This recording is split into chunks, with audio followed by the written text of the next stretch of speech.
Hi, I'm James Dempsey, and in this video I'm going to demonstrate some of the risks associated with computer-based malware infections. To accomplish this, I'm going to teach you how to rob a bank, and I'm going to be surprisingly specific about how it's done. Now, the first thing that we need to understand if we're going to rob a bank is the current state of our society. First, reliance on computers for small businesses is at an all-time high. For better or for worse, and I hear arguments on both sides every single day, computers are here to stay. Second, most of these business computers are attached to the World Wide Web. Now, I'm not calling it the internet, I'm using that term very specifically. These computers are attached to a network of computers that is planet-wide. Computers that are holding small businesses' vital information. Few business people really understand computers, really understand them. For the most part, they're using programs that have been written by people who really do understand computers. Now, many of these people, the business people, they do harbor fears regarding security associated with the computers because they don't understand what's going on. And so they will hire an employee, hire a company to come in and manage these assets. Now, what does that mean to me? Playing computer hacker? Fertile fields of opportunity. A large volume of expensive assets containing lots of sensitive information being managed by people who, for the most part, do not have a clue. Revenues from cybercrime are at $1 trillion a year. That exceeds drug crime. This according to AT&T's chief security officer. That's what this is about. It is not some kid hacking down the street to see what he can get into. This is organized crime. $1 trillion a year. So what's at risk? Your money. Hackers steal money from companies all the time. Your data. Why? It's worth money. Your identity. Why? It's worth money. And your reputation. Not because it's worth money, but people miss it when it's gone. This is the root of the problem. Malware specifically. Malware, in short, is me, playing computer hacker, installing something on your computer without your permission, and preferably without you knowing about it. Now, what is that program doing that I install on your computer?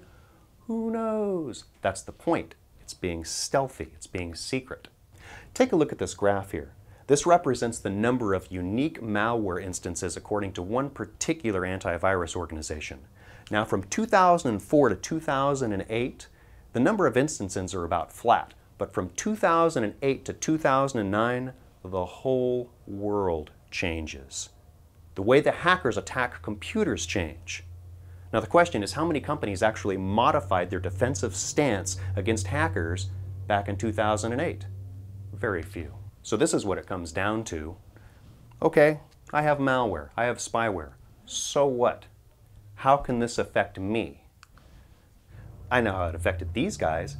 This is a newspaper clipping from a local newspaper, the Modesto Bee. Here's the setup. Sign Designs, a local, well-known, well-established organization. The kind of a company when you walk in the door and you get up to the front counter and you look around, you get the feel for the place. They've been playing this game for a long time and they know what they're doing. They bank with the Bank of Stockton. Certainly a local, well-known, responsible, respected institution. When you do online banking with the Bank of Stockton, you have to have what's called a key fob, a little electronic key with a number that changes every 30 seconds. You go online, you enter your password, and you have 30 seconds to enter the number on the key fob. If you take too long, too bad, you have to start again. That's what keeps things secure, right? They retain a local independent computer guy, one-man band, very traditional model. They give him a call, hey, the printer's not printing, and he jumps in his mini pickup truck and goes squealing around the corner to see how fast he can get it fixed up for these guys. And all of the employees have internet access and email. Again, very, very typical. They'd never really embraced any kind of a proactive maintenance program for the network. Security had never been an issue. They've been using computers for more than 15 years and this has never been a problem, right? And they'd never had any type of a network security audit done. Again, security was not an issue. Well, back in 2009, Sign Designs lost nearly $100,000 when hackers came in through their computers and withdrew funds from the Bank of Stockton. They distributed this money to 7 different banks around the country and sent out what are known as money mules. These are individuals, people who don't know what they're doing to extract the money. And what are the repercussions? The owner of Sign Designs is in the same Rotary Club as one of my business partners, and he made a point to sit down at the table next to him and say, we just had a significant event I know we haven't worked with you, but I know you do computer security. Can you take a look at things? When I went down, the FBI is already there, pulling employee after employee into the conference room to have a special little chat. Now I'm thinking, what's going through these employees' minds? It's not cybercrime. That's not the type of thing they can get their arms around. They're thinking embezzlement. They're thinking the FBI is talking to the business owners. They're thinking big, scary thoughts. Employee morale issues? Oh yeah. And then the FBI begins confiscating key equipment because they must do forensics. That's their responsibility. Again, they don't know if this is an inside job or an outside job. They need to find out what actually took place. All receivables, billing, everything comes to a grinding halt for Sign Designs. It's a very complex situation. And the banks will seldom return money stolen in this fashion. The laws are different if the money is stolen from individuals than from businesses. And if other critical information was determined to be stolen, Sign Designs would have to report that theft to everybody affected. Why? Senate Bill 1386. Many people have heard about HIPAA regulations which require healthcare organizations to report if sensitive data is stolen. Senate Bill 1386 made that a reality for all small businesses. So I told you at the beginning of this that I was going to teach you how to rob a bank, and that's what I'm going to do. How could something like this happen to Sign Designs?